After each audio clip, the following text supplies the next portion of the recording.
Spend so much time getting his money, never realized them the faces of slave owners. Niggas a snake on you, he got shot in the face over slave owners. White people smile in my face, they the children of slave owners. They all fake, I hate them all, stole our history straight from us. Buying designer clothes from families traced back to slave owners.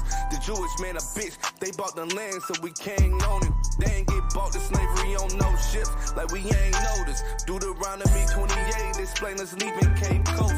Straight boasting, stole our name and our history straight from us. King James was black and Christ was too. Man, they straight bogus, but playing with the children's roulette while it's loaded. I pray your days closer, like bang, blow your brains open. The goal is keep us slaves with the paper, putting drugs in the streets to keep us chasing. Yeah, keep the men out the house while they children stay growing. Make it war with each other so division stay focused. Control the media to make them hate us.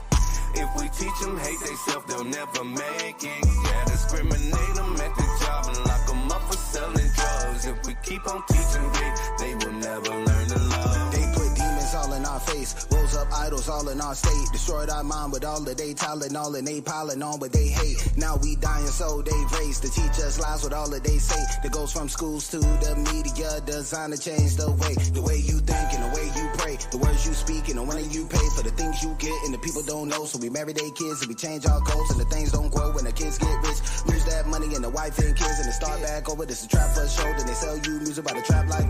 Seem like living in the trap life though. We don't get paid from the money they grow. We get pennies on the dollar, my bro. We get pennies on the dollar, my bro. Sometimes I really wanna holler at my bro. Tell them that we've been played on the low. We still slaves and they still own. We still slaves and they still own us. The goal is keep us slaves with the paper. Us. Putting drugs in the streets to keep us chasing. Yeah, keep the men out the house while they children stay growing. Make it war with each other so division stay focused. Control the media to make them hate us.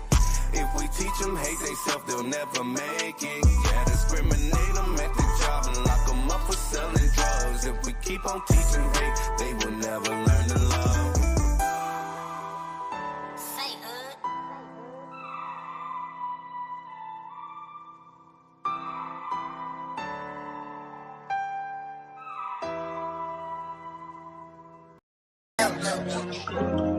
End times.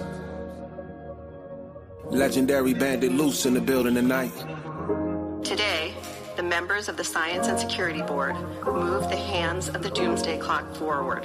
We move the clock forward the closest it has ever been to midnight. 90 seconds. Weapons forming, but they not prospering.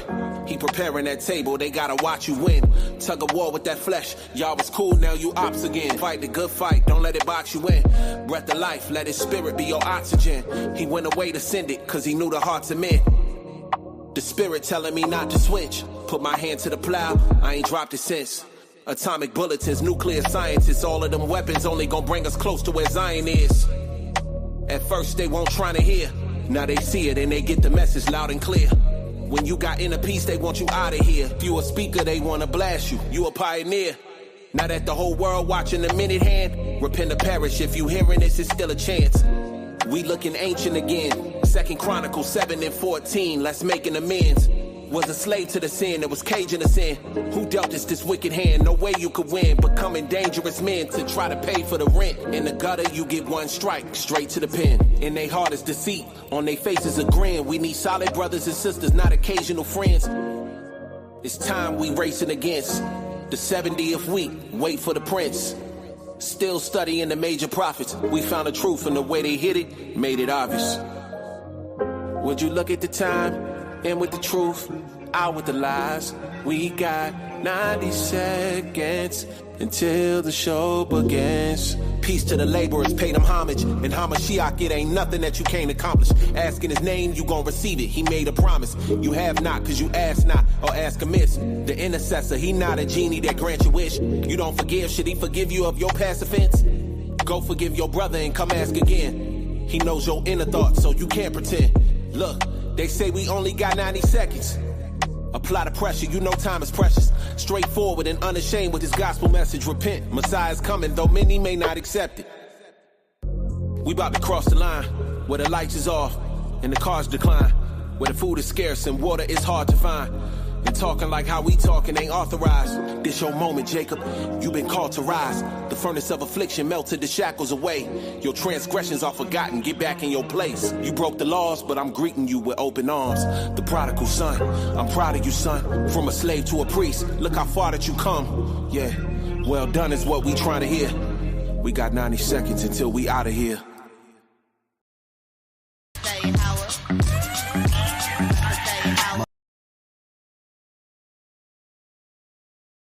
Straight from the throne, we built the altar with the unhewn stones. Roam through the city, all we see is these bones. So my face like flint till I wake a couple souls. A prophet hated by his own, so the father sent his son to bring the tribes of Jacob home. Jumping through these traps, cause they trying to see us gone. But we walking through the fire just like dangling his bros. From Bereshit to her zone, we stay inside the book because the book is all we own. Heritage and you better hold it on. We like David fighting giants with no armor and a stone. We face east cause a car home. We face east just to call home. We can't sleep till we all home. We won't rest till they all gone. So I guess that we be calling out they all bones. Bless the seed, invest the deep in the laws of our God. Make us Elohim, Shema, Warapah, all the Zod, King, Barakatah, Yahweh, and Mashat, Nagim. Bless the seed, invest the deep in the laws of our God. Make us Elohim, Shema, Warapah, all the Zod, King, Barakatah, Yahweh, and Mashat, Nagim. From Bereshit to the books in Greek, the dragon took the sheep. Man, the book complete. The father looked for peace, but we shouldn't the beast. Now we up until our power put the hook in cheek. Shema, Yasha Allah, Abanawa, Yahweh, Ahad. He the tower till he give us the power of God. Though in the tower you will never devour a tribe. The Lord despised all you devils, your hours arrive. Bless the seed that kept the peace. Never forgot the poor and he kept the feast. They trying to dodge destruction, they can't stop the sea. Barakatah, Yahweh, and Mashat, Nagim. Bless the seed that kept the peace. Never forgot the poor and he kept the feast. Trying to dodge destruction, they can't stop the sea. Barakatah, Yahweh, and Mashat, Nagim.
All right. Shalom. Yabashim, Yahshai Barakatham, and Yabashim, Yahshai Shamartha. Hey, and also Ashar Kadash Yarak, right? Happy new moon, Israel, right? It is the new moon on this evening. Nighttime ain't hit yet out here in the West Coast, but you see, I got the shofar on deck for when that for when it do drop. Right. Hey, Shemaiah, how you doing, King? Shit, I'm all right. How about yourself? Hey, I can't complain. You know, all praises to the Most High for allowing us to make it through another day. Right. We give all praise to the Most High. It's another episode of Wild Out Wednesday. Right. Wow. Okay, Wild Out Wednesday. Hey, the brother Shemaiah's got a lesson for y'all. Coming up tonight. I'm not gonna hold y'all. I know y'all out there on the West Coast. It's already 9 o'clock out there. So y'all done already the nighttime, the sun done already dropped, set. So I know y'all is already in the new moon. So we gonna get started with this. I do want to just bring out a couple of things. We are in the second month, right? We are in the second month. So if you could, Shemaiah, grab me a Bible verse real quick. I want you to grab 1 Kings 6:1.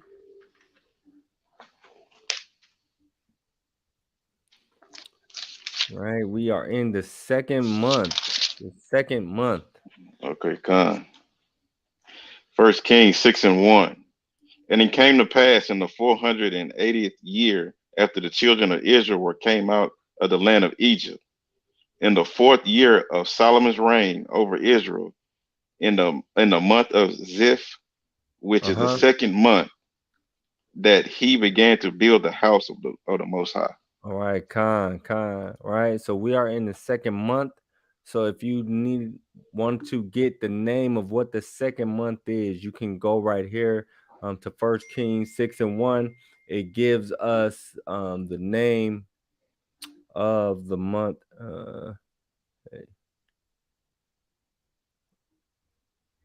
Okay, sorry about that. Had a message come through. So it gives us the name of the month.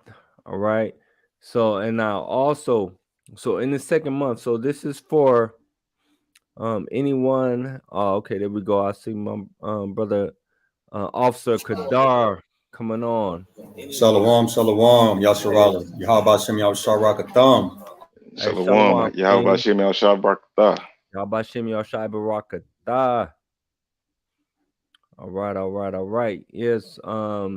And so Officer Kadar, real quick. So we was just getting into the second month. Was telling the Mash Picard what the name of the second month is. All right. Went to 1 Kings 6:1 to give them the name of the month so that they know what the name of the second month is. You got anything that you want to add in on that? Khan, absolutely. Khan. That would be the month Ziph that we're going into in 1 Kings. I want to bring a few things out, Baba Cashapp. Matter of fact, let me introduce the brothers from Saints Upholding the Commandments out here in Dallas, SUC. This is brother Nasi right here. Hey, Shalom, King, Shalom, Malag, Shalom. Yahweh Shem Yahshabrakatah. All praise, but yeah, that's the second month, which will be Shanya in the Hebrew, right? The Paleo Hebrew, the word Shanya meaning two. And we got 1 Kings, right? Went through 1 Kings 6:1. Khan, where brought that up. Khan. And then also want to bring out, let's go to Psalms 81:3. Let's go to the classic. And I'm gonna bring out maybe 2 more scriptures and we can yield from there. There we go. Book of Psalms. We got it. Psalms chapter 81 and verse 3. And it reads, blow up the trumpet in the new moon, in the time appointed on our solemn feast day. For this was a statute for Israel and a law of the Most High of Jacob. All praise, right? Because this is a solemn feast day. If you look in the book of Leviticus chapter 23, you can start at verse 2. The Most High, matter of fact, let's grab that one as well, right? That's going into this being a solemn feast, right? That's no right. buying or selling on this feast day, right? This is the Most High's holy day. So we have to understand that we are keeping the law, statutes, commandments by keeping this feast day. It's important to keep these feast days and make these feast days serious. You know, I got brothers at the crib right now. We're getting ready to turn up in the name of the Most High God, right? The Most High Yahweh.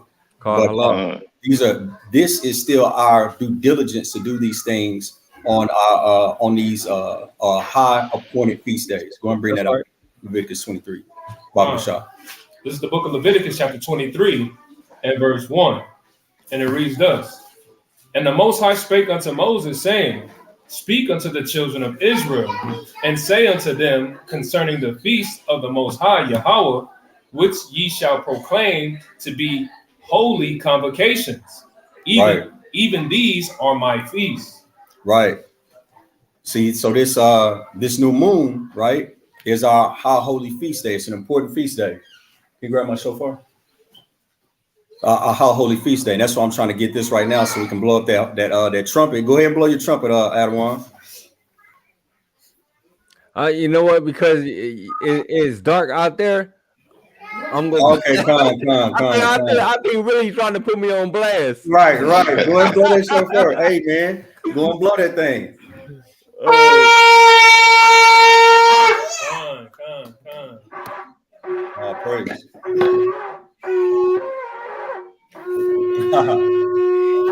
All praises, all praises. All praise. Hey, come yourself. Hey, this is the Most High's Holy Feast Day, man. We're gonna turn up righteously in the name of the Most High God, right? That's right. So we're gonna make this thing.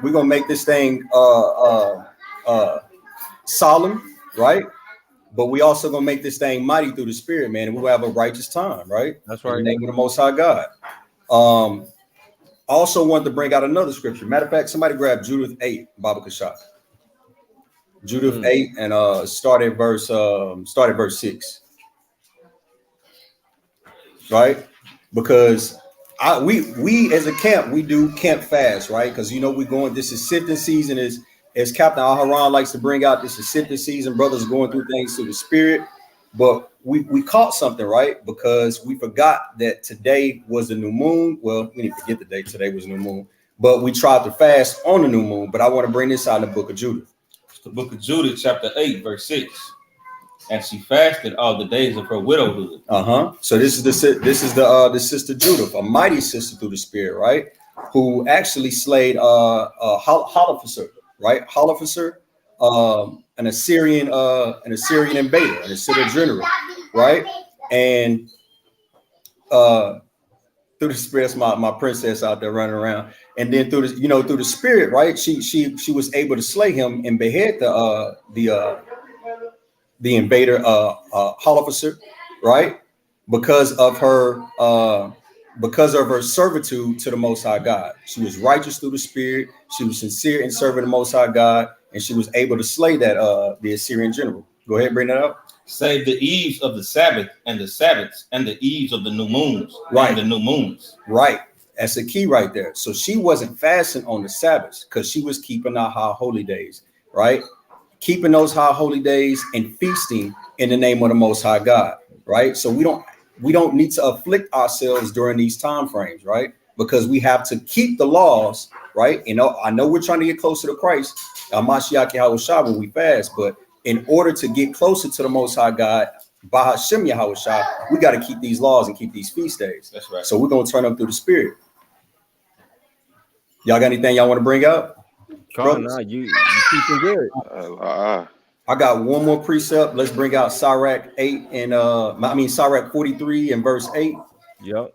Start at 6. Khan, start at 6. Start at 6, Papa Shaw. You got that? Khan. The book of Sirach, chapter 43, verse 6. He made the moon also to serve in her seasons for a declaration of times. Right. And a sign of the world.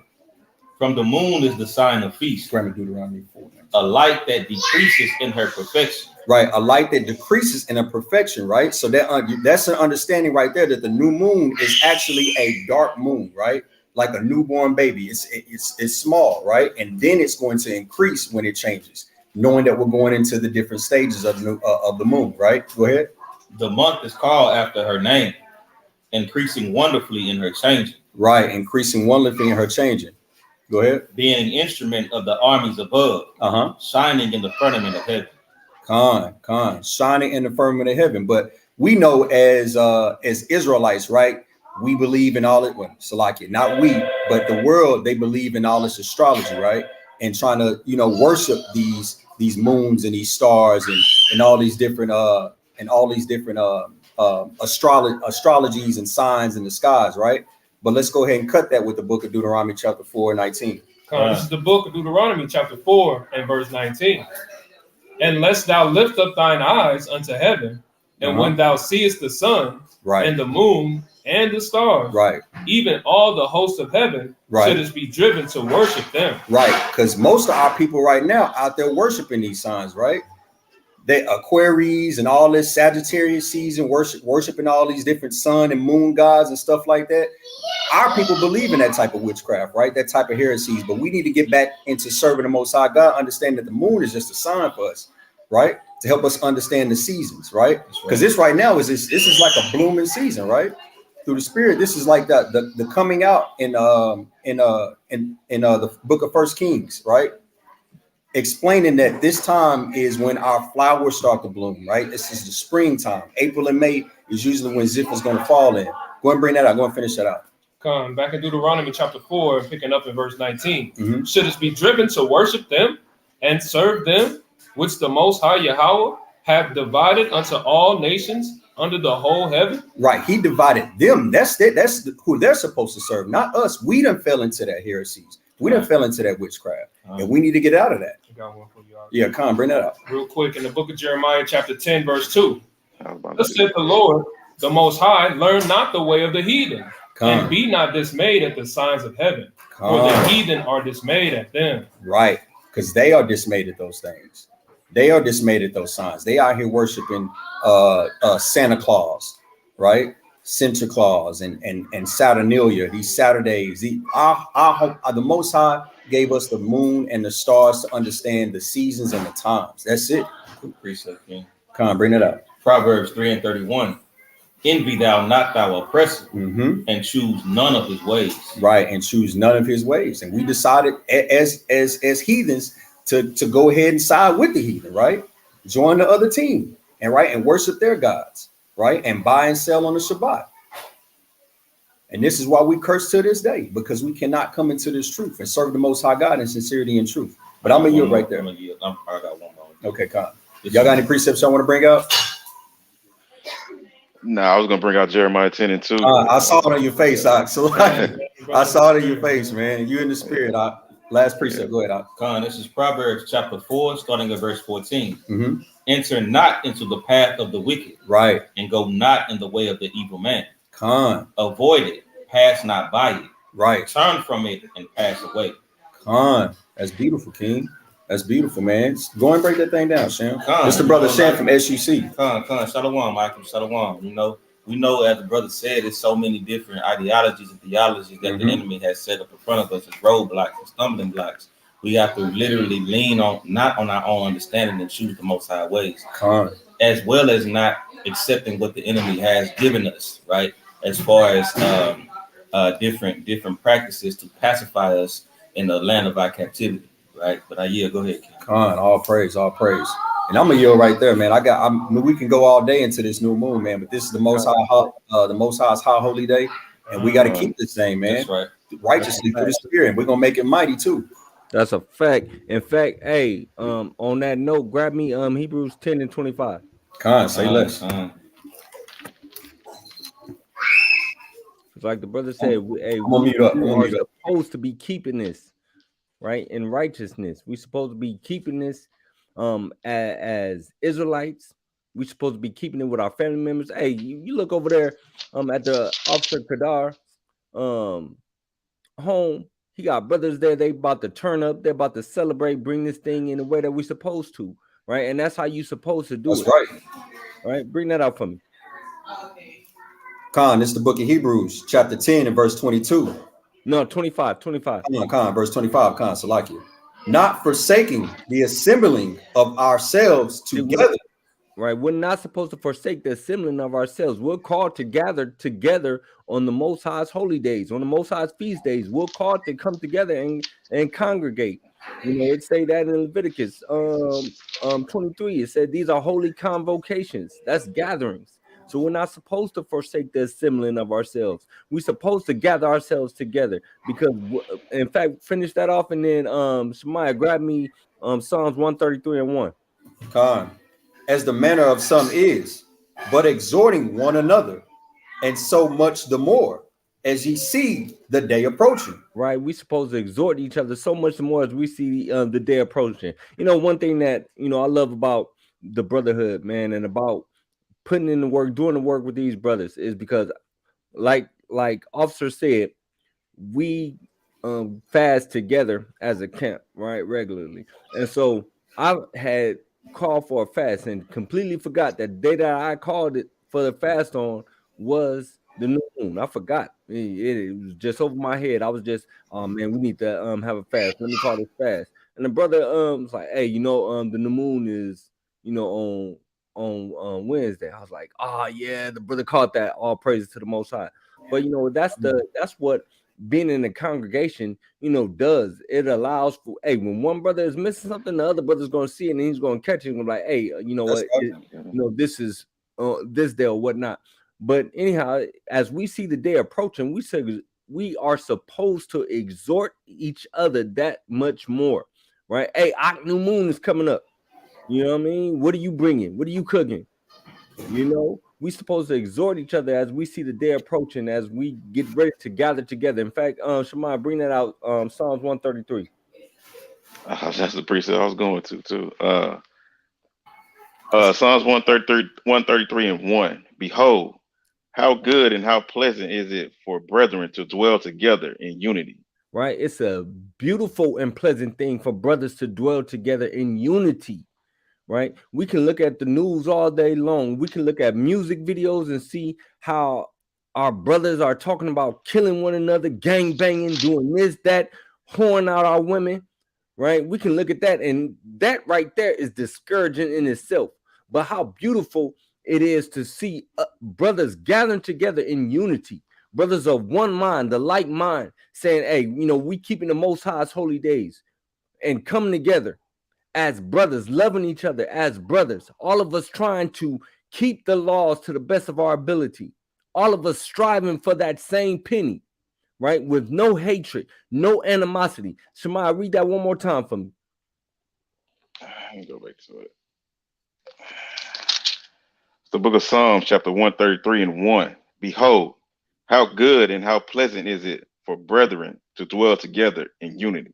Right? It's a good, beautiful thing to see brothers dwelling together in unity. Man, that was looking at them three kings sitting there at that table right there with that menorah sitting up right there. Man, that's a beautiful sight. Look at that, man. That virtual unity. You hear me? That's right. That is a virtual unity camp. Right? Come on, man. That's a beautiful thing. And that's why, Esau is trying to push up against, this movement, the way that they pushing up against this movement, right? Because brothers is coming together, right? In unity, lockstep, man. And with that, I just wanted to grab one more verse. Actually, two more verses on this dealing with the new moon. Grab me the book of Isaiah, chapter 20, Salakia, Isaiah 66 and 22. Bring it up. This is the book of Isaiah, chapter 66, 22. 22, right? This is the book of Isaiah, chapter 66 and verse 22. For as the new heavens and the new earth, which I will make, shall remain before me, said the Most High Yahweh, so shall your seed and your name remain. And it shall come to pass that from one new moon to another, and from one Sabbath to another, shall all flesh come to worship before me. Said right. So the new moon is still going to be continued in the kingdom. That's right. We'll be gathering together for the new moon in the kingdom.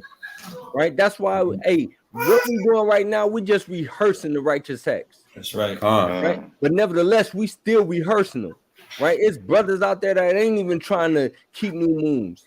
Right, it's brothers out there who still following in after Christianity, who ain't keeping not one of the Most High's feast days. That's right. But they think that they serving the Most High. How are you serving the Most High, but you're not doing nothing that He commanded you to do? Teach, King. Then that doesn't even make any sense. And now, going back to Sirach chapter 43. I'm gonna stay in that same chapter. I want to jump down to verse 27. You said 33, 43, and 27. Con. This is the book of Sirach, chapter 43, and verse 27. We may speak much and yet come short. Wherefore in some he is all. Right. Hey, it's plenty of times that we can speak, we can talk about the Most High, but we still will come short. Right. In talking about the Most High. Read on. How shall we be able to magnify him? For he is a great Salakia. For he is great above all his works. Come on. The Lord is terrible and very great, and marvelous is his power. Man, and see, a lot of times people forget that the Most High, he is a terrible power. That's right. Right? We don't see those judgments that he brought down back in antiquity. Right. When he was striking down men for touching the ark, when he told them don't touch the ark. Right. Even though they had good intentions. We don't see things like that. We'll look at that and we're like, dang, you know what I mean? We're not seeing those things. We didn't see none of the plagues that he brought upon Egypt. We didn't witness that. Right? But the Most High is a terrible power. Right. Right? Come on, read verse 30. Verse 30. When ye glorify the Lord, exalt him as much as ye can. Right? That's why, when you glorify the Most High, you are supposed to exalt him with everything that's in you. That's right. Right? I'm gonna praise him with every breath that's in my body. Right. In fact, finish that off for me. I'm gonna start from the top again. When ye glorify the Lord, exalt him as much as ye can. For even yet will he hear. Salaki, even yet will he far exceed. And when ye exalt him, put forth all your strength, and be not weary, for ye can never go far enough. Man, you can never go far enough praising the Most High. You can never go far enough. I don't care how much. David danced out of his clothes. Right? That ain't far enough. You can never go far enough praising the Most High. Right? You can never shout for him enough. And one thing that I love about Sabbath Morning Brew, if y'all watch if y'all haven't watched Sabbath Morning Brew, go watch that. Go check that out. That's a great way. That's a great Shabbat service. Great way to wake up and start getting in the spirit. But the real church service. Captain Aharon always says, "Hey, the water Yahweh, the water Yahweh, the water Yahweh." You can never praise the Most High enough.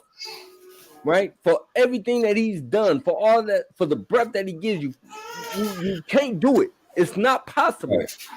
Right. It said, "Put forth all your strength and be not weary." You don't get tired of praising the Most High.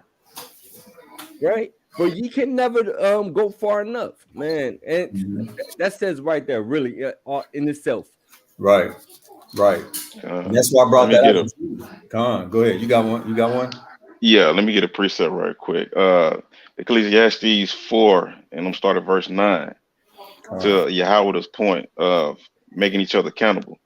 Two are better than one, because they hate a good reward for their labor. That's right. For if they fall, the one will lift up his fellow. That's right. But woe to him that is alone when he falleth, for he has not another to help him up.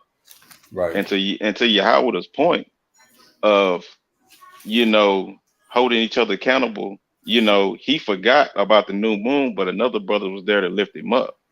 And that ties into Psalms 133 and 1, when it's a great thing for brothers to come together, but we also hold each other accountable. So I yield on that.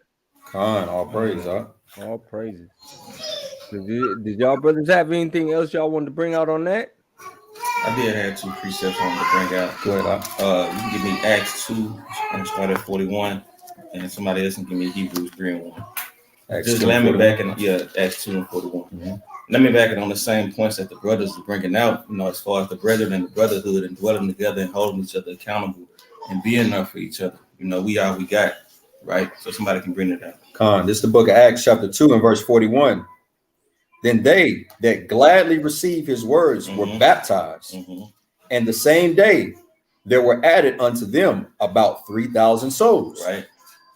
So it's 3,000 brothers that congregated and was moved by the Spirit and were baptized, right? Go ahead. And they continued steadfastly in the apostles' doctrine and fellowship. And what? And fellowship. And fellowship, right? Those 3,000 souls stayed in fellowship. And go ahead. And in breaking of bread. Right? It's the same thing we doing on these rooms. We breaking bread. We using scriptures to sharpen each other, and we fellowshipping together. Right? Go ahead. And in prayers. Right? And give me that Hebrews 3 and 1. It's the book of Hebrews, chapter 3 and verse 1. It says, wherefore, holy brethren. What kind of brethren? Holy brethren. A set apart brethren, a set apart stock of people, right? Go ahead. Partakers of the heavenly calling. Consider the apostle and high priest of our profession. Our what? Of our profession. We got to keep in mind that this is our profession. This is what we was born to do, right? We have occupations in the world, but the profession is being service unto the Most High God, right? That's Go right. ahead, King. So like I'm gonna read this, picking it back up at consider the apostle and high priest of our profession, Yahushua HaMashiach. I deal with that, King. All praise. I just got one, man. Bible Cashapp, Sirach 37 and 12 through the Spirit. I got you, right? All right. The book of Sirach, chapter 37 and verse 12. All right. So like, hey, Shemai, can you grab that Bible Kashaw? Hebrews 13 and 1. What is it? Hebrews 13 and 1.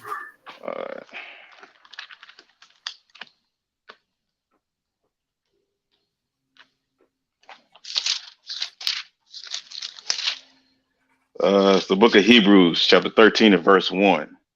Let brotherly love continue. Con, that's what you see here, man. That unity that you brought out of Psalms 133, you know, that we can dwell together in unity, come together on the feast days, keep them in their seasons.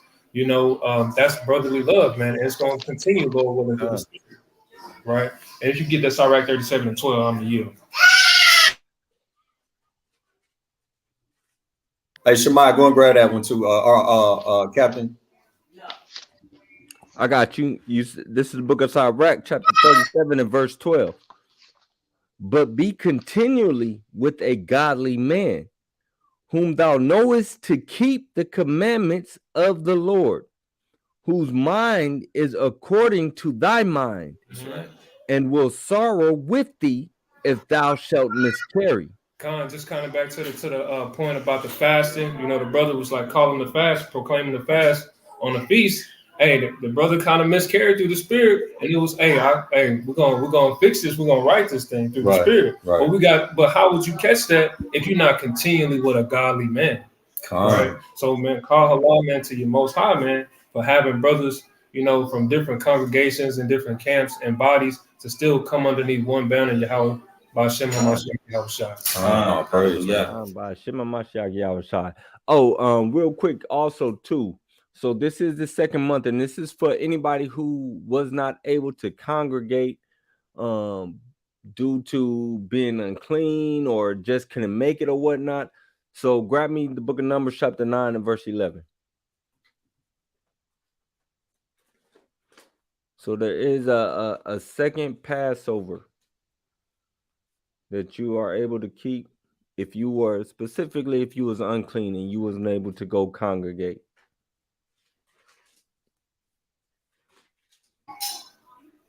Book of Numbers, chapter 9 and verse 11. The 14th day of the second month at even, they shall keep it and eat it with unleavened bread and bitter herbs. They shall leave none of it until the morning, nor break any bone of it.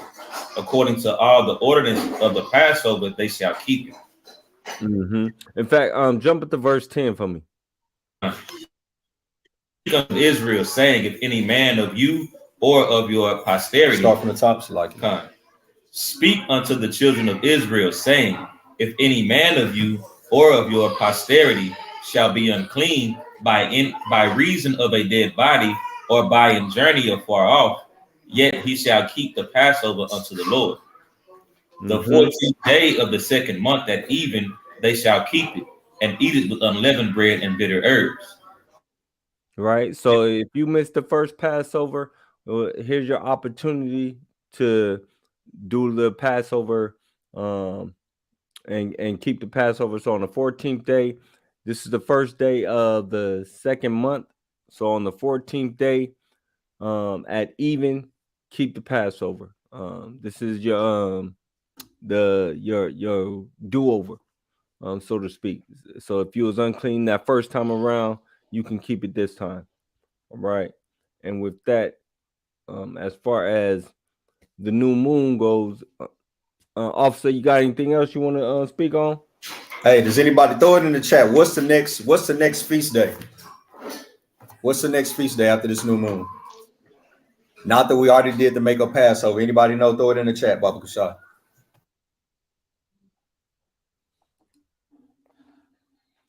It could be a lag sometime. Hey, brother should know this. Brothers or sisters. We got some precept princesses out there. I know it. It's the one that nobody want to keep. Everybody be sleeping on it. Gabriella, she was close. Yeah, she on point, but it's one more. It's not one of the main ones, but it's definitely it's a high holy feast day. So we still gonna keep it. There you go, Brianna. One was command in Leviticus, not the ones in Leviticus. It's another one. But y'all on point though.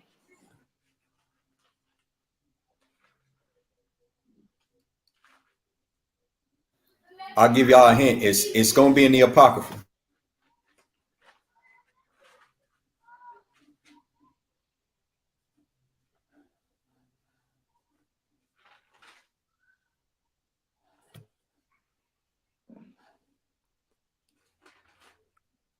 It's like your Feast of Simon Maccabees. I knew not a y'all would come through.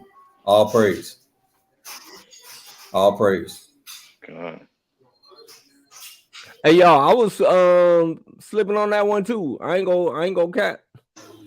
Oh, praise, man. Hey, it's not one of the major ones. So I mean, it happens though. It happens. But we still gonna keep it righteously, man. We still gonna try and keep that that high holy day, man. It's still a feast day, so we're gonna keep it as long as we can. That's right. That's right. All right. All praise to the Most High. Who was that? That said Simon. That was sister Yahaziel.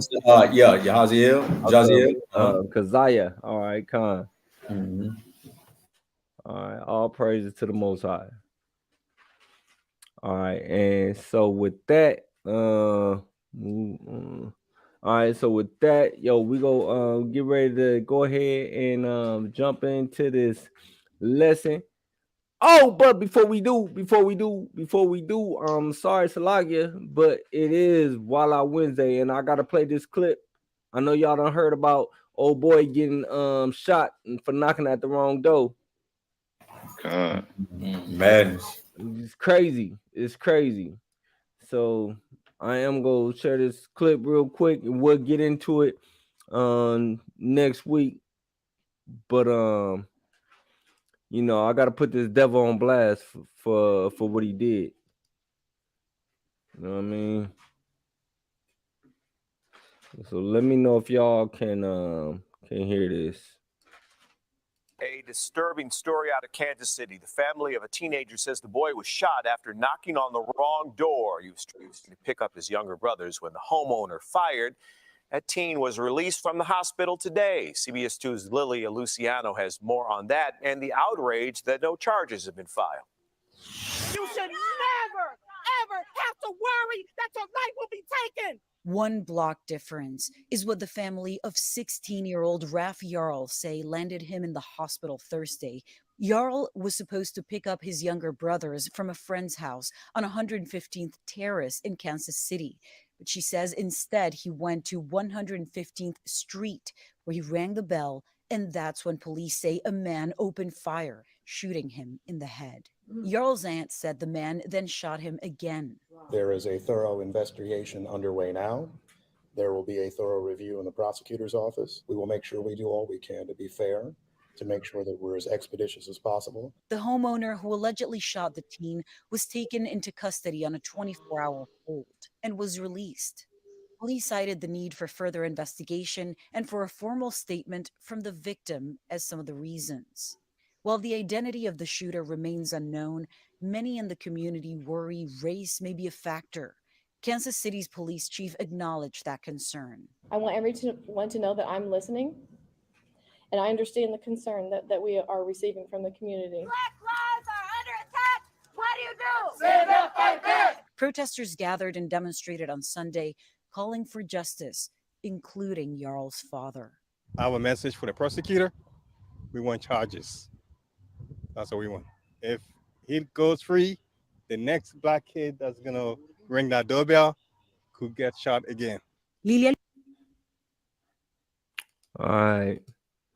So, like I said, that's something that we can dive into. I seen the mug shots of the dude that shot him. Dude definitely looked like he was in the Klan. He definitely looked like he was a Klan leader. But that's just a dying Klan leader. Right. Nah, real talk. But I mean, he stood over the brother. He shot him once in the head and then shot him again while the brother was laying on the ground. Right, kill shot. Right. But so with that, I'm gonna leave that right where it's at. Right. And he's been released. Right. They done already released a dude. If that was a Jake, it ain't no way in hell that man would be home right now. Hell no. But especially if he shot a white boy. Ain't no way. So, with that, Shema, I'm gonna yield it over to you, King. Let's go ahead and get the people what they looking for. All right, Khan. Today's lesson is gonna be obedience versus disobedience. Kind of compare and contrast that. And that's what I'm gonna do for y'all today. And let me start off with Deuteronomy 30 and 19.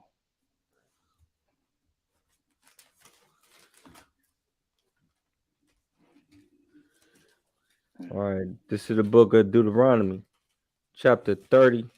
You said verse 19, right? Con. This is the book of Deuteronomy, chapter 30 and verse 19. I call heaven and earth to record this day against you, that I have set before you life and death, blessing and cursing. Therefore choose life, that both thou and thy seed may live.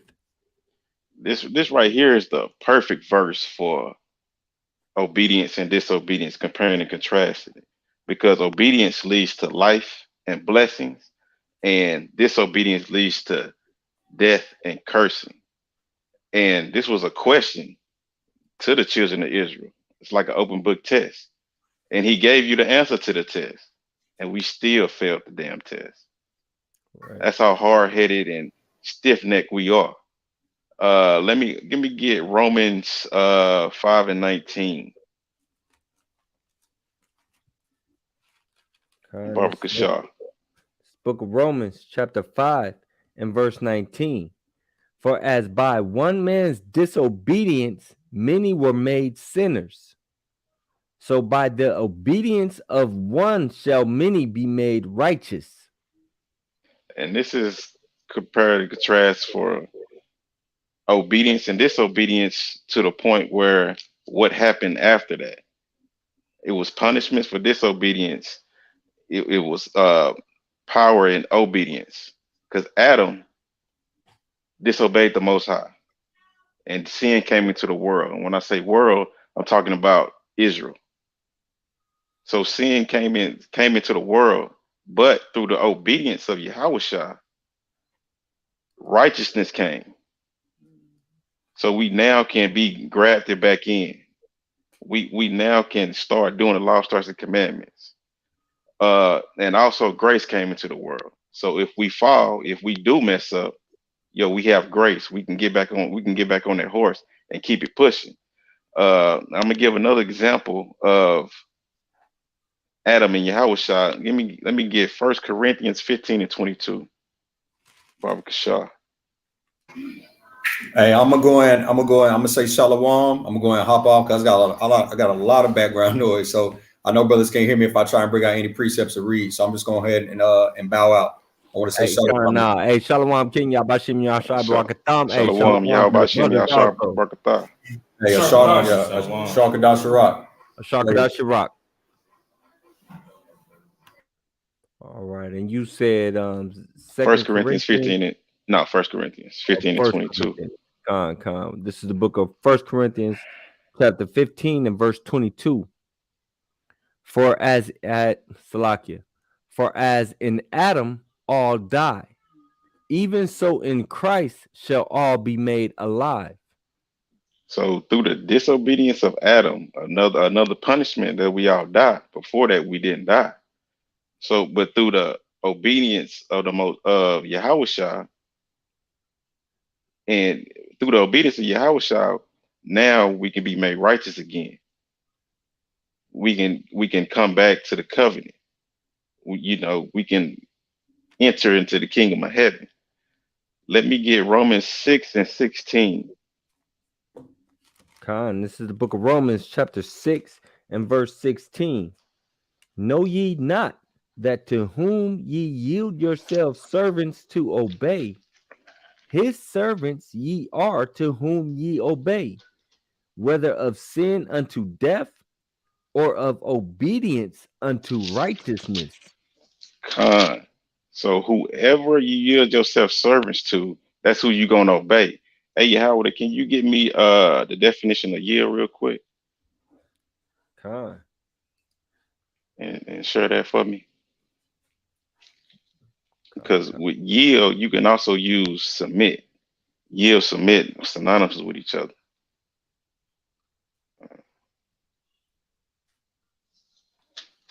And read number 2 of the definition. Let me boom.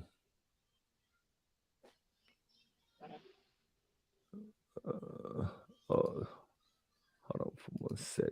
Slocky. All right. So this is the definition of yield. Let me blow that up so the people can see it. Look like it's getting smaller that way. Oh well. All right. The definition of yield. Read number 2. You wanted number 2. Yeah. It says to give way to arguments, demands, or pressure. So give way, yield to, submit to, demands. I want to focus on demand and pressure. On demands, you can use command because the Most High demanded something from us. He demanded that we keep the law, statutes, and commandments. So if you yield yourself into the commandments, if you submit yourself to the law, statutes, and commandments and be in obedience, that's unto righteousness. And pressure, because the pressures of the Salakia, I want to I don't know, bring out this one. This is from the Merriam-Webster's dictionary. This is the second one. It says to give up possession of on claim or demand. And then underneath that, it says to surrender or relinquish to the physical control of another, hand over possession of, to give oneself up to an inclination, temptation, or habit, to relinquish one's possession of something such as a position of advantage or point of superiority, to surrender or submit oneself to another, to give up one's breath, life, or spirit, and so die, to give or render as fitting, rightfully owed or required, to give up. That don't apply. But on that E definition, to give up one's breath, life, or spirit, I like that one because we supposed to be ready to die for this. That's right. We supposed to be ready to die for our brethren. We supposed to be ready to die keeping the law, statutes, and commandments, because it's gonna be a time where you're gonna have to make a decision. They're gonna be like, yo, denounce the Most High or die. Mm-hmm. So what you gonna do? You supposed to be ready to give up your life for this, like the woman and her kids and Maccabees. Right. We have to be ready to do that. We have to be ready to be tortured. We have to be ready to give up our life for this, to get to the kingdom of heaven, because he said we're gonna get persecuted for this. So if you're not ready, you need to get your mind right because it's coming. That's right. And also with the pressures of the world, because every decade to 2 decades, the world, meaning when I say world, I'm talking about society, it changes. Because like when I was growing up in the 80s and 90s, being gay wasn't cool. Facts. Wearing tight pants wasn't cool. Facts. So now being gay, wearing tight pants, being effeminate as a man, all that is cool. All that the world accepts now, Right. which it didn't when I was growing up. But through the pressures of the world, the pressures of society, if you don't change with it, they looking at you as the bad guy. Right. So if you give yourself until the pressures of the world, it's gonna be sin unto death. It's gonna be cursing. Mm-hmm. So with can you read 6 and 16 again? Romans 6 and 16 again? Con, this is the book of Romans, chapter 6 and verse 16. Know ye not that to whom ye yield yourselves servants to obey, his servants ye are to whom ye obey, whether of sin unto death, or of obedience unto righteousness. So whoever you yield yourself to, whoever you submit yourself to, that's who you're gonna obey. If you're in the world, you're not gonna want to hear this. And we don't want to hear nothing from the world. We submit ourselves to the Most High, and that's unto righteousness. And if you submit yourself to the world, that's a sin unto death. Let me get Matthew 7 and 13. This is the book of Matthew, chapter 7 and verse 13. Enter ye in at the straight gate, for wide is the gate, and broad is the way that leadeth to destruction, and many there be which go in thereat. So broad, I want to focus on the broad. Broad is that wide gate. Broad is the world. Broad is society.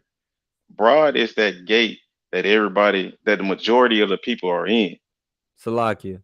Broad is Christianity. Yeah, pretty much. And broad is that way that's going to lead to destruction. That's going to lead to death. That's going to lead to curse. You see, the Bible complements each other. It don't contradict each other. So, in the straight gate, can you read verse 14 for me?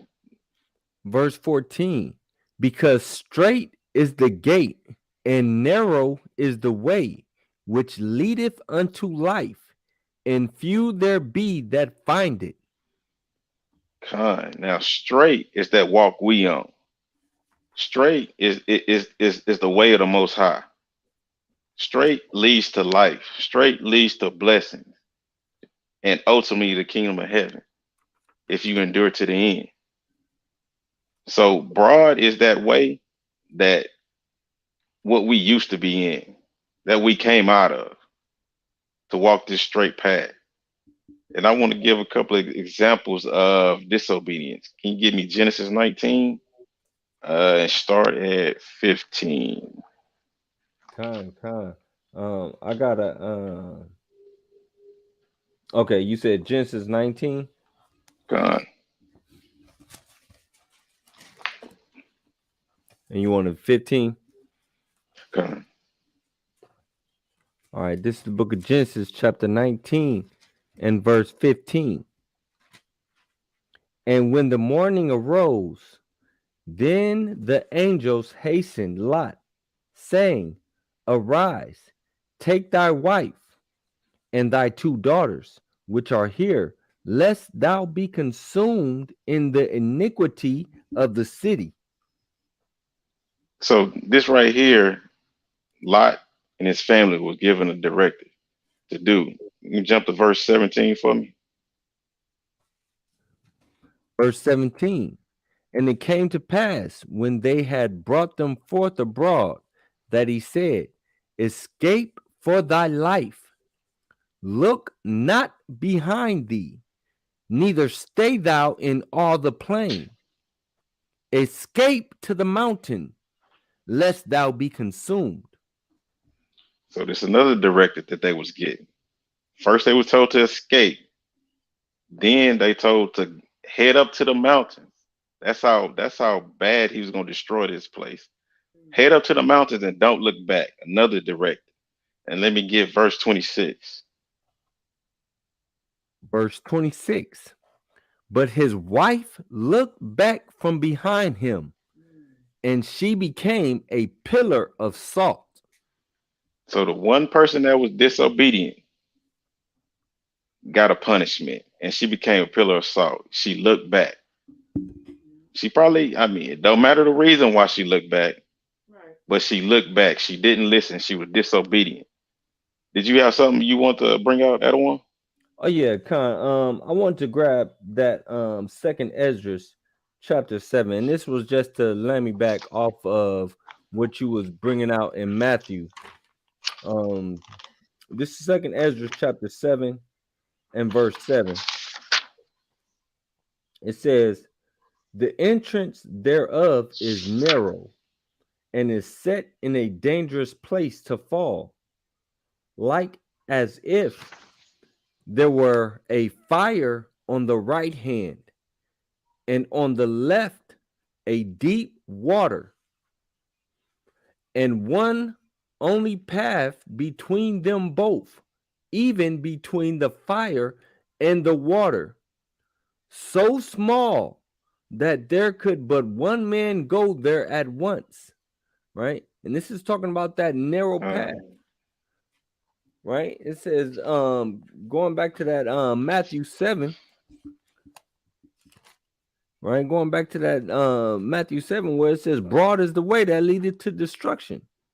Right? That path is so narrow that only one person can fit down it at a time. You got fire on one side, and then you got water on the other side, deep water. And if you fall either way, you done. It's a wrap. That reminds me of don't turn to the right hand or to the left hand. That's right. I'm gonna give another example of disobedience. Let me get 1 Samuel 15, start at verse 2.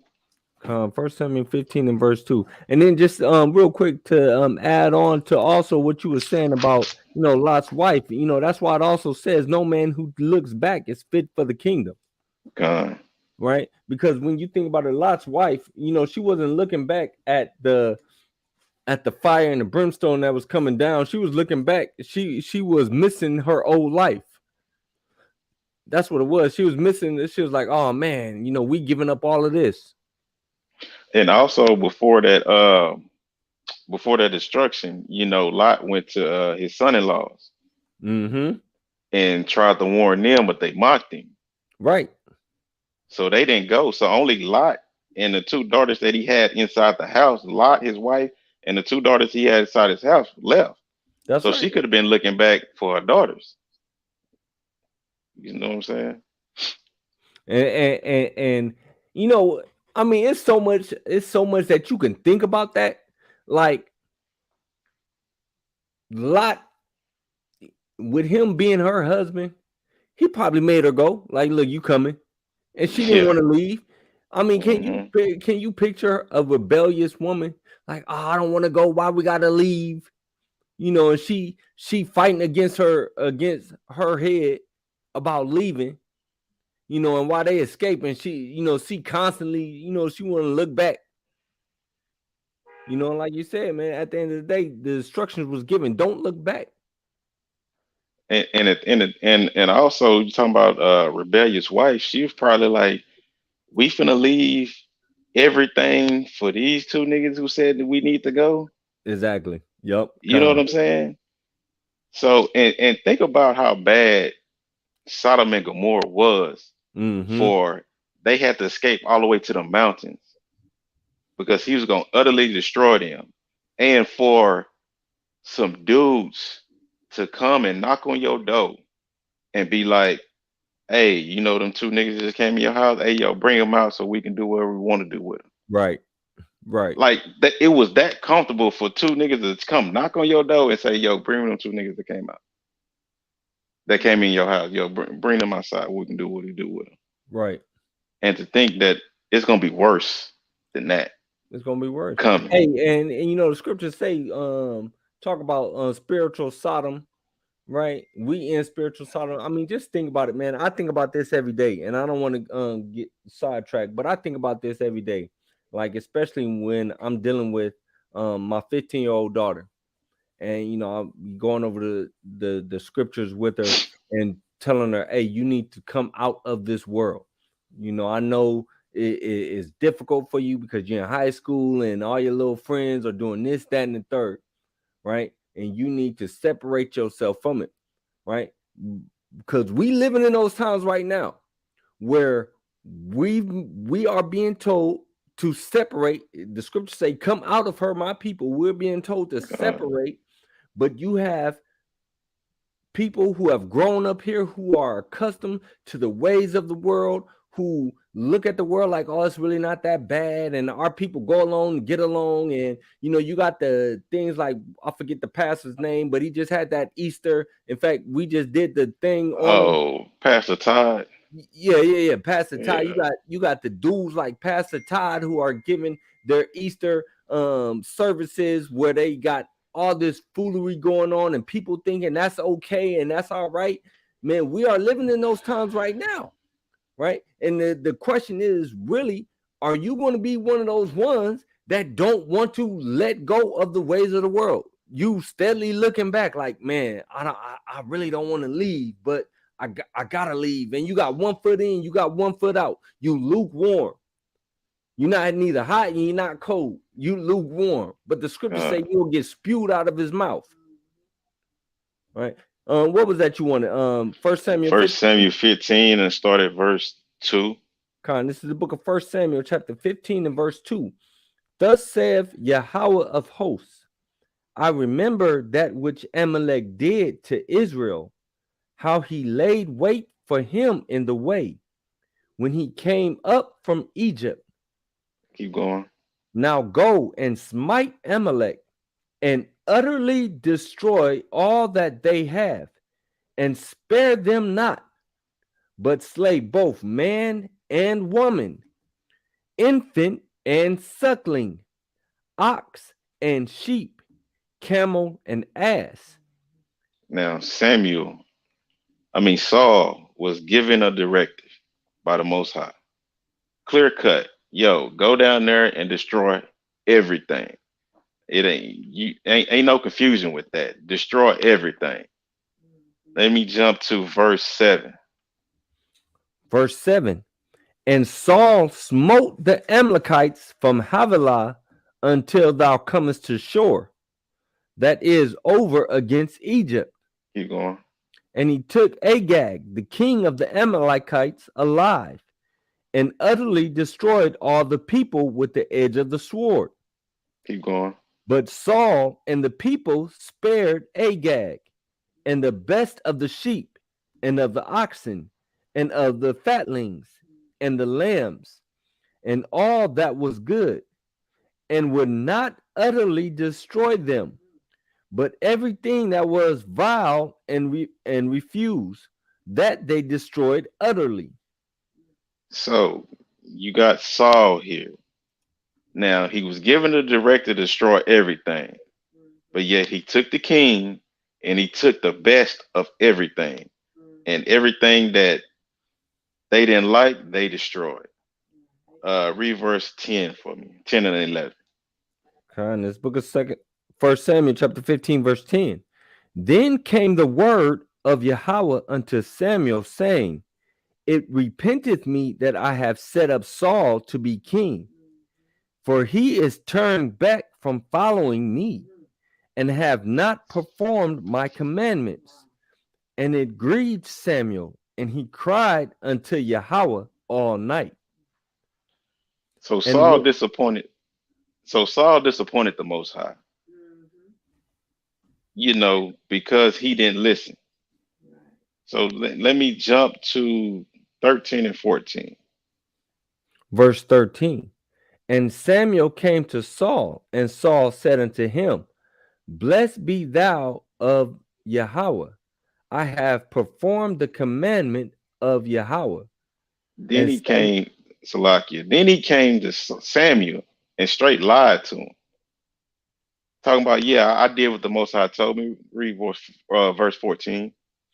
And Samuel said, What meaneth then this bleating of the sheep in mine ears, and the lowering of the oxen which I hear? So Samuel's like, really? You did what the Most High tell you? So what am I here? So what the hell am I hearing? Because he told you to utterly destroy. I was there. I know what the commandment was. Let me jump to verse 19.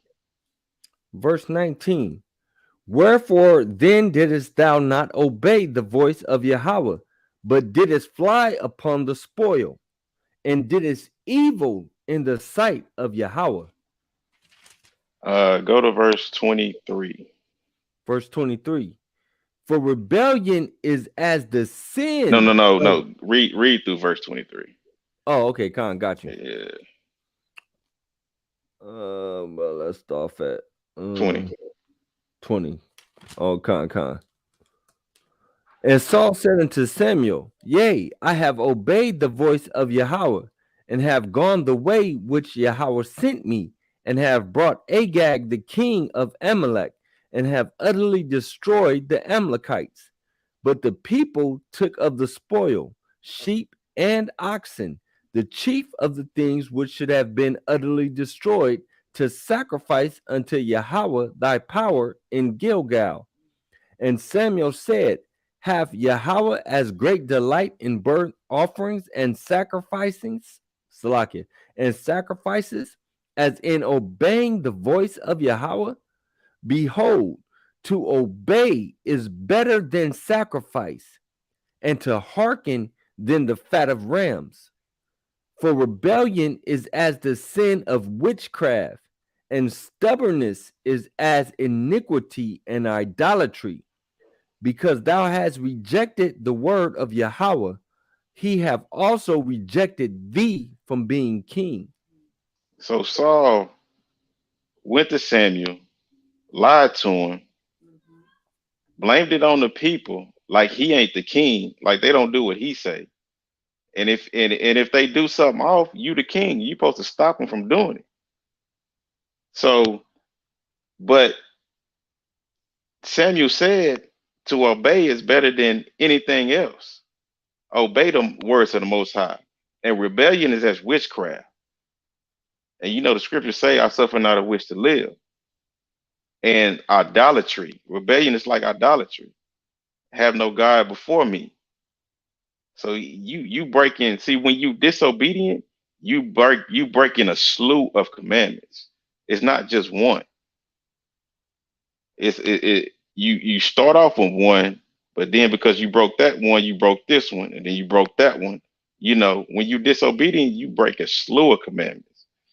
Let me get Ephesians 2, 2 and 3.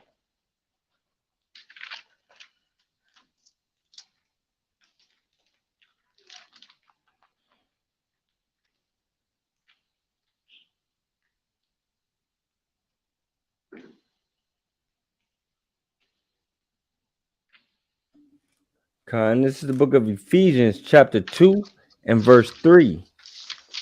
Among whom also we all had our conversation in times past in the lusts of our flesh, fulfilling the desires of the flesh, fulfilling Salakia.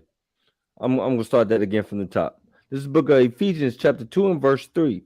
Among whom sorry, 2 and 3. Okay, Khan. Verse 2. Wherein in time past ye walked according to the course of this world, according to the prince of the power of the air, the spirit that now worketh in the children of disobedience, among whom also we all had our conversation in times past, in the lusts of our flesh, fulfilling the desires of the flesh and of the mind, and were by nature the children of wrath, even as others. So right here, just think about who you used to be. Look at that person. And that's the weaker version of yourself. Why? Because you fulfill the lust of your flesh.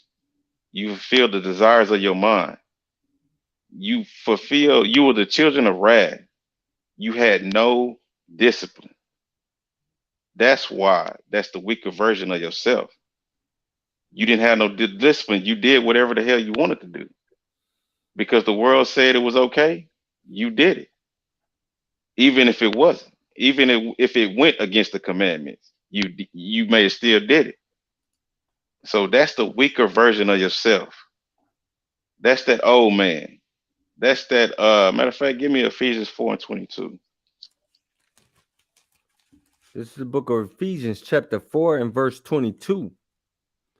That ye put off concerning the former conversations the old man, which is corrupt according to the deceitful lusts, and be renewed. Go ahead. And be renewed in the spirit of your mind. That's that old man. That's that person you used to be. That's the weaker version of yourself. That's that person that you don't want to go back to. That's that person that Satan is trying to get you back to being.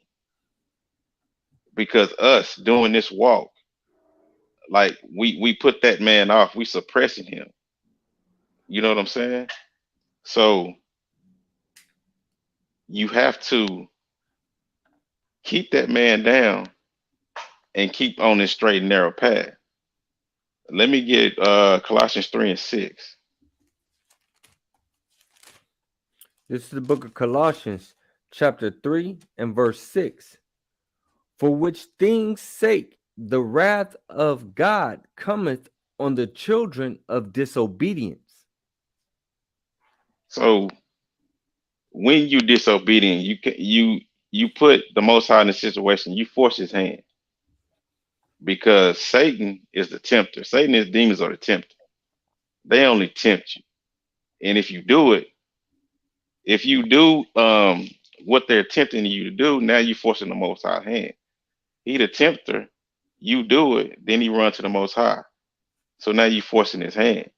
Don't be in a position to force the Most High's hand. Just like in Hebrews, it is a fearful thing to be in the hands of the Most High. Paraphrase. Don't force his hand. And let me get 3 holy children, start at verse 4. And this is because of our disobedience this happened. I was gonna get some curses, but I think this sums it up right here.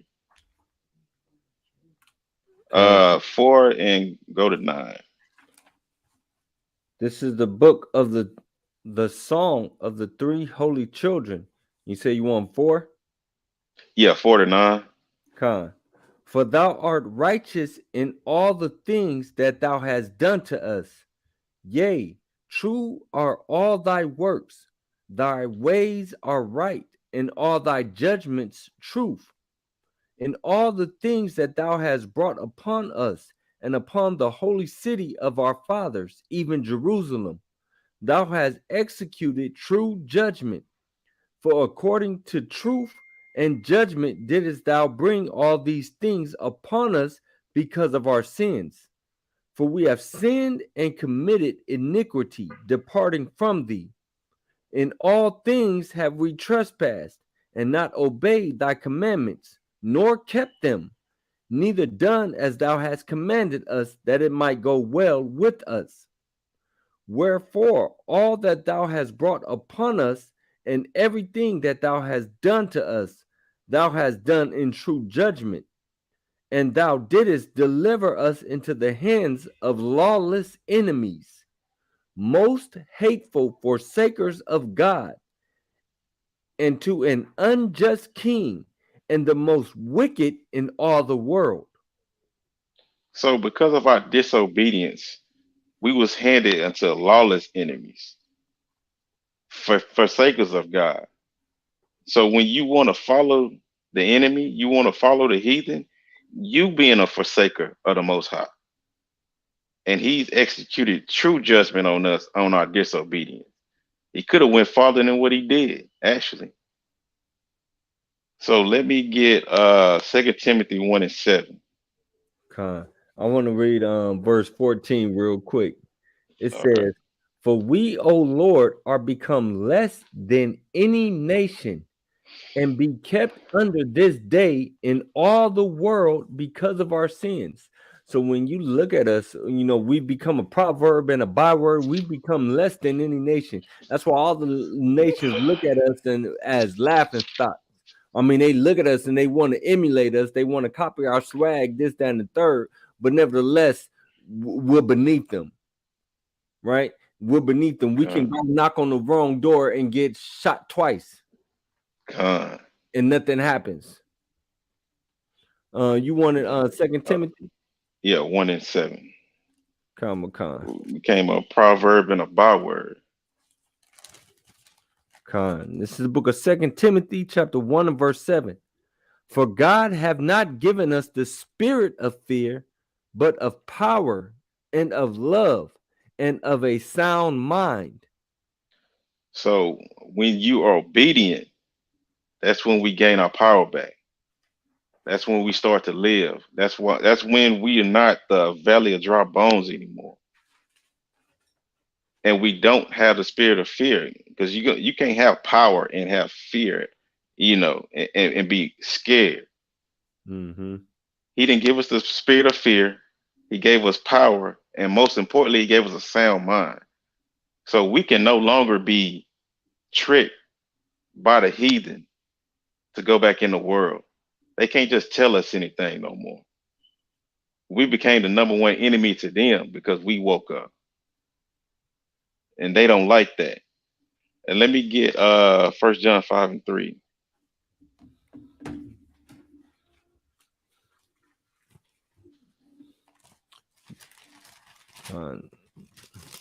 This is the book of 1 John, chapter 5 and verse 3. "For this is the love of God, that we keep his commandments, and his commandments are not grievous." So through our obedience to the Most High, that's the only way we can show our love. Love is an action word. We have to show that we love the Most High. And that's only through obedience and keeping his commandments, his law, statutes, and commandments. There's no other way to show your love for the Most High, because saying I love you, don't do it. Because Yahweh, would you believe somebody that say they loved you and that's it, and they didn't show no action that they loved you? So we have to show our action. We can say it all day, because people in Christianity say it all day long. They love the Most High. The Most High blessing me. All this and all that. But are you showing it? Are you keeping the commandments? Because they not showing it, because the first thing they'll tell you, we don't have to keep them laws no more. Right. That's the first thing to come out their damn mouth. Because they want to be in the world. Let me get Zechariah 13:9.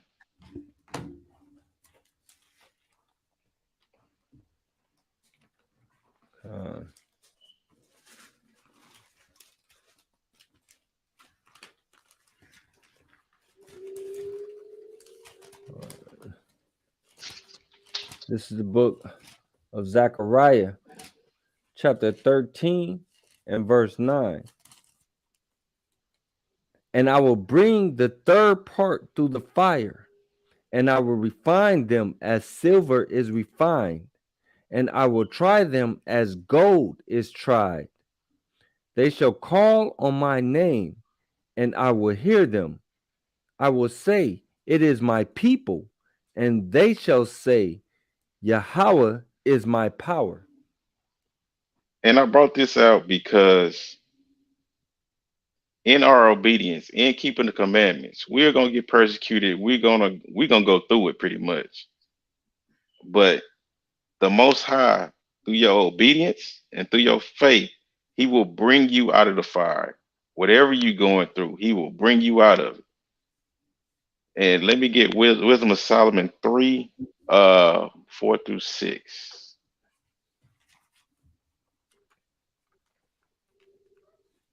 Because he has to test you. This is the book of Wisdom of Solomon, chapter 3 and verse 4. For though they be punished in the sight of men, yet is their hope full of immortality. And having been a little chastised, they shall be greatly rewarded. For God proved them and found them worthy for himself. As gold in the furnace hath he tried them, and received them as burnt offering. And in the time, go ahead. And in the time of their visitation, they shall shine and run to and fro like sparks among the stubble. Through your obedience, you're gonna get tested. The Most High has to test you because He don't want no weak people. Because the weak people are the lukewarm people and the people that's in the world. He don't want those people. He want those people that's gonna be obedient, like the angels in heaven on the right side and the left side. Both of them are obedient. Nobody go against the Most High. That's who He wants on His team when He come back. And let me get Romans 8 and 28. Okay. And real quick, if you can grab Obadiah for me, Obadiah 18.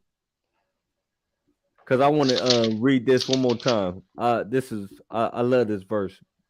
But it says, I'm going to start again at verse 7. This is the book of Wisdom of Solomon, chapter 3 and verse 7. It says, and in the time of their visitation, they shall shine and run to and fro like sparks among the stubble.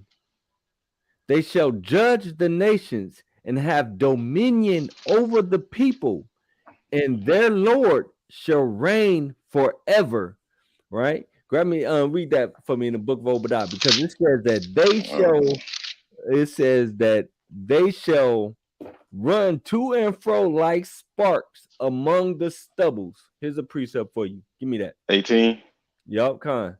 The book of Obadiah, verse 18. And the house of Jacob shall be a fire, and the house of Joseph a flame, and the house of Esau for stubble.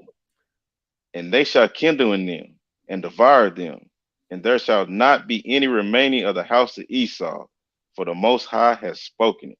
Right. So the house of Esau is that stubble. When we're looking at Wisdom of Solomon, right, chapter 7, chapter 3 and verse 7, it says, and they shall shine after their visitation, right? Because we've been put through the furnace, right? We've been tried and we've been received as a burnt offering. And after that, in the time of our visitation, it says they shall shine. We're gonna be shining. We done been through the fire. We done been tried, right? And we're gonna run to and fro through that stubble. Right? It said the house of Joseph is going to be what? A flame, right? And we're going to go and we're going to blaze that stubble. We're going to blaze up Esau. We're going to judge the nations. God. What are you? What you want to grab? Romans 8 and 28. Con. That's one of my favorite verses. Yeah, I love this verse. Especially when you're going through hard times. I love this verse. Con, facts. That's my go-to. Facts. All right, this is the book of Romans, chapter 8 and verse 28. And we know that all things work together for good to them that love God, to them who are the called according to his purpose. Con. So whatever you're going through, the fire that you're going through, just know that is for your good. That's right. For them who love the Most High. And what's loving the Most High? Just read it. Keeping the commandments. Mm-hmm. For if you keeping the commandments, the law, statutes, commandments, everything that you're going through is for your good. That's right. That wife that just left you, hey, that was for your good. For your good. That husband that left you, that's for your good. Come on. You being sick, that's for your good. Right. You know, whatever happens in your life is for your good. You're not gonna be able to see it, but it will come into fruition at the right time. Because the Most High is on his own time. He knows what's best for you. And he gonna bring it out when it's time to bring it out. So let me get Jeremiah. Let me grab one real quick. Okay. I'll grab that. But give me 1 Thessalonians 5:18. And you wanted Jeremiah? Yeah, 29. Jeremiah. You said 1 Thessalonians what? 5:18.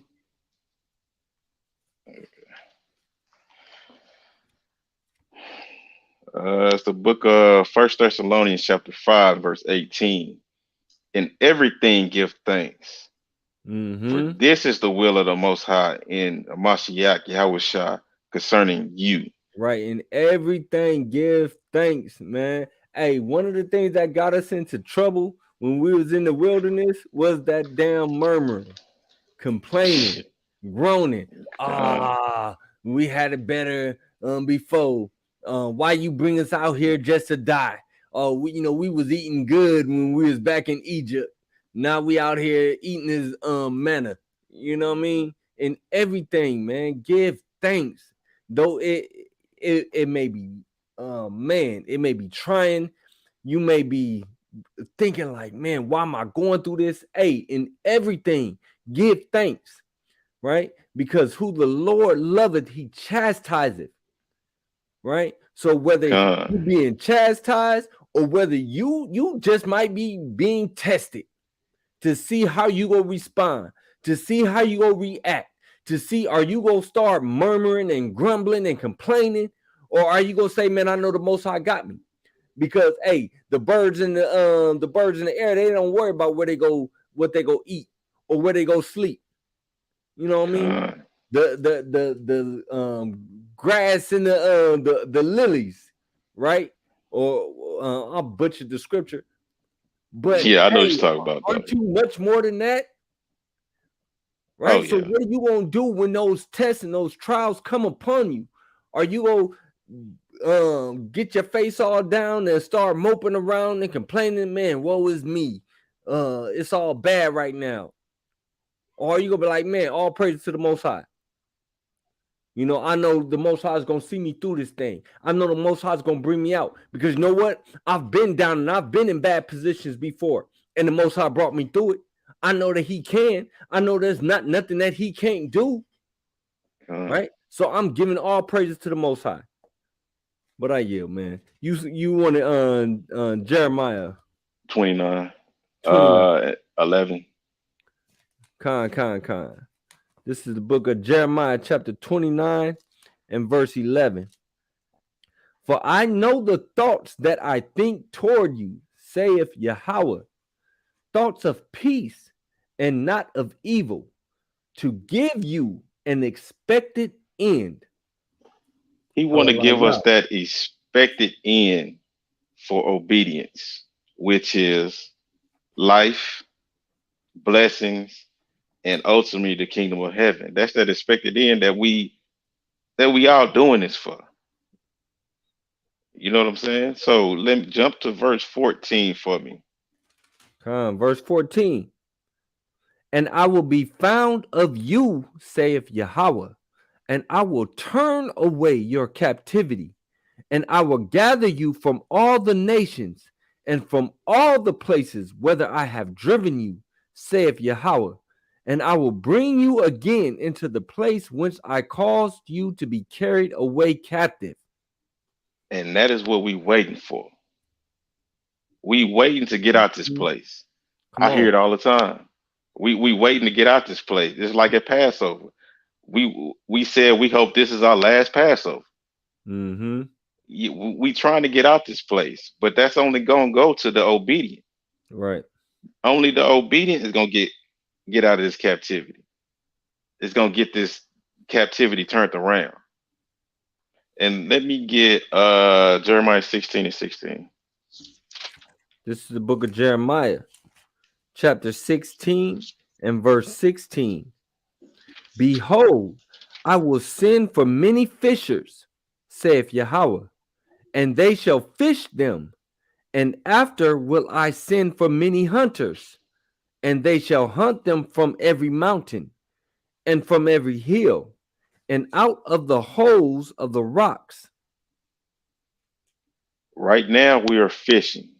We are being obedient, as the Most High told us in Ezekiel, to warn our people. We are fishing right now, but to the obedient and who endure to the end, then we're gonna start hunting. That's what I'm waiting for. Yeah, how was you waiting for that? Man. Like, yo, that's what we waiting for, to start hunting, to get this payback, the big payback. Right. The big payback. Yeah. He said, I'm mad. Yeah. We waiting for that big payback, man. Let me get Isaiah 14:1 and 2. God. This is the book of Isaiah, chapter 14, starting from the top. For Yahweh will have mercy on Jacob, and will yet choose Israel, and set them in their own land. And the strangers shall be joined with them, and they shall cleave to the house of Jacob. And the people shall take them and bring them to their place. And the house of Israel shall possess them in the land of Yahweh for servants and handmaids. And they shall take them captives, whose captives they were, and they shall rule over their oppressors. This is something else that you get with obedience. And only through obedience, you get to have slaves. Like we were slaves. Mm-hmm. You know, we are looking forward to all this. Right. But this only come through obedience.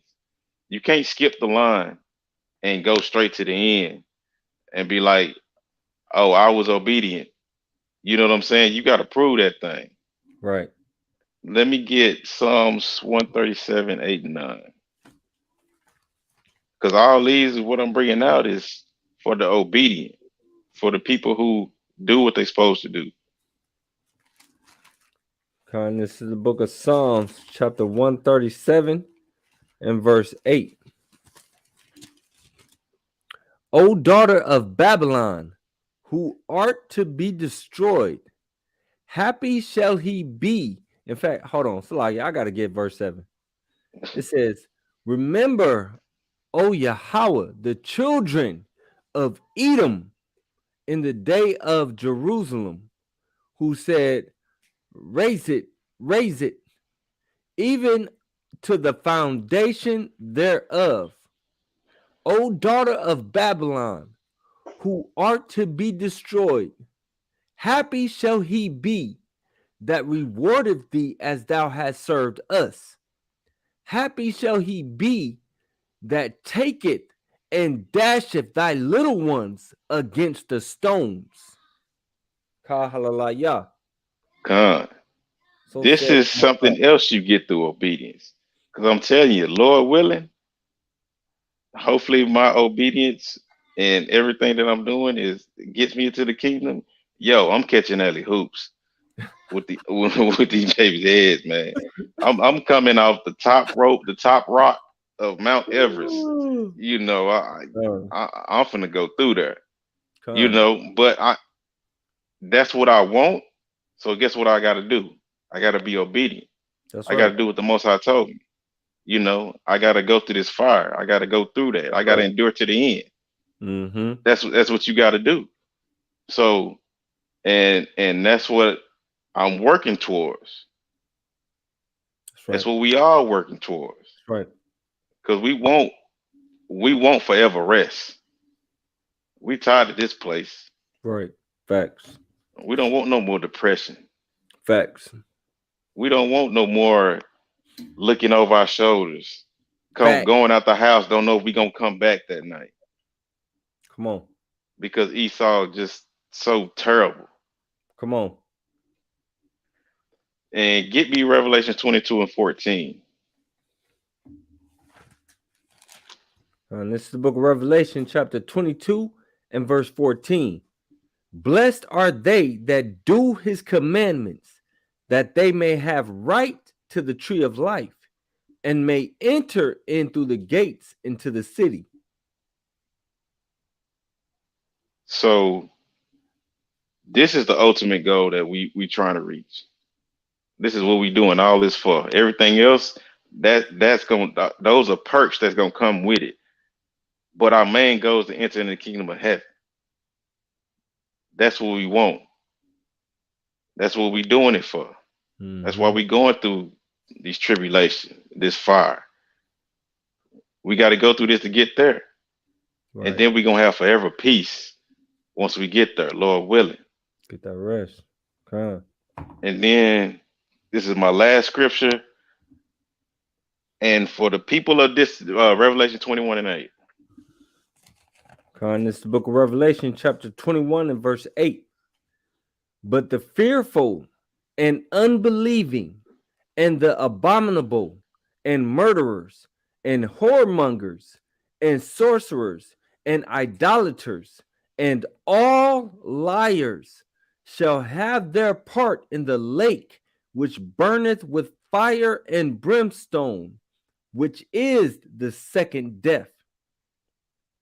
So the children of disobedience, everybody that's disobedient, are the children of Israel. This is what you're going to get. The lake of fire. Mm-hmm. This is what the world is going to give you. This is what being lukewarm is going to get you. Mm-hmm. It's going to get you in the lake of fire. That's right. Forever pain. Like, who wants that?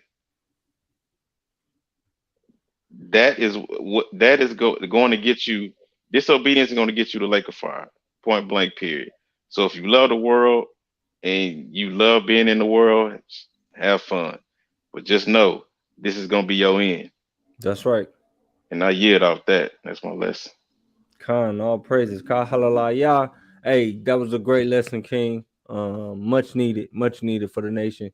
You know, really, like I said, as you know, I brought out earlier, you know, for my middle daughter, because she's at that age, you know what I mean, where she's teetering.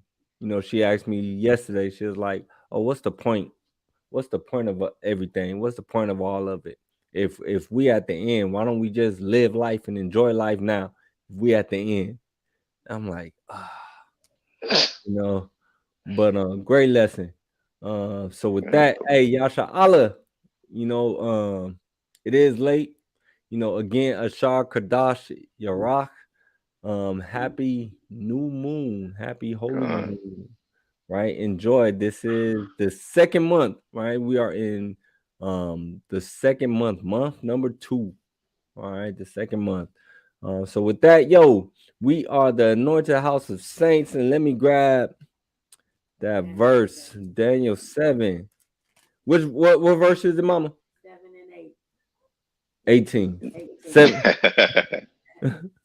You getting there. This is the book of all Daniel. Praises that your mama in the truth, man. Khan, kahalalaya. All right, this is the book of Daniel, chapter 7, verse 18. But the saints of the Most High shall take the kingdom and possess the kingdom forever, even forever and ever. All praise to the Most High. Hey, all praise to the Most High. God of Israel. I'm your brother Yahweh. Brother Shemaiah.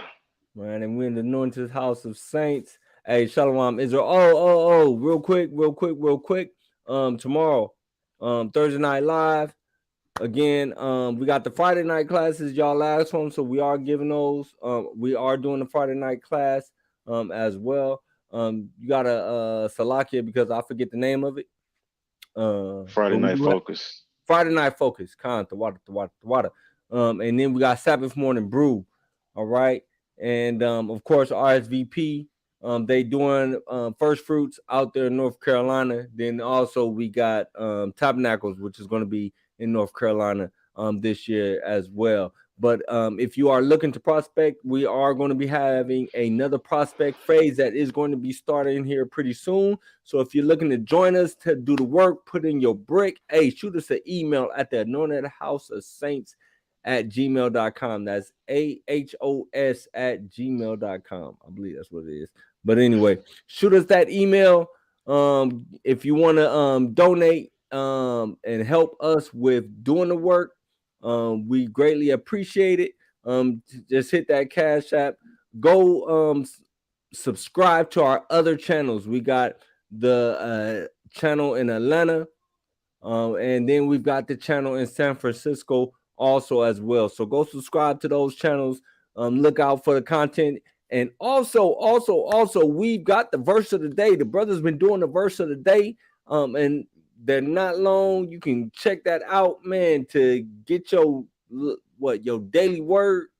If you know what I'm saying, just sticking and moving throughout the day. Hey, check out that verse of the day. It's really edifying as well, too. But again, with that, we are the Anointed House of Saints. Hey, Shalom Israel. This is not a test.